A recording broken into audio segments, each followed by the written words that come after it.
I want to tell you about the historically black neighborhood that I lived in during grad school. If you don't know me, hi, I'm Nadia. I talk about public health and reading and pop culture, and last year I got my Master of Public Health from George Washington University in DC. For the entire 2 years I was at GW, I lived in a neighborhood called Halls Hill, Highview Park. When I moved for grad school, my only experience in the DMV was going there on an 8th grade field trip and going to a one-day conference. I didn't know the area at all. My housing search could quite honestly be its own video because it was a mess, but the short version is that I wanted to live in DC proper but kept striking out.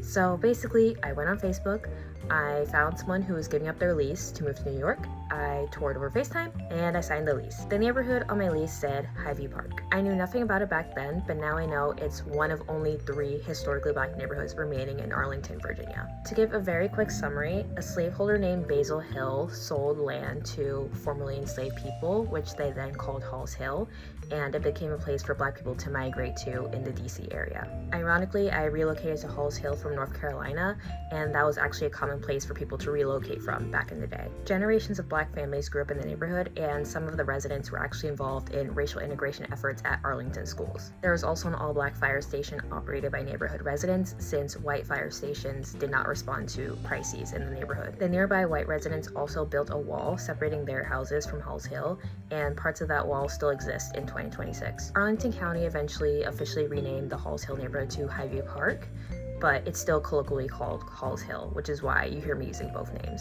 When I moved to the neighborhood, I learned that the Neighborhood Civic Association had a campaign to get the neighborhood in the National Register of Historic Places.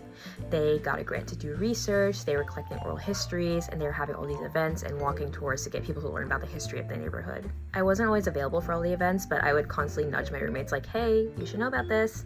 This is where we live. If you want to learn more about the neighborhood and about black history in Arlington in general, you can read Wilma Jones' book, My Halls Hill Family, More Than Neighborhood. I read it in one sitting at the Arlington Library one day, and it was great.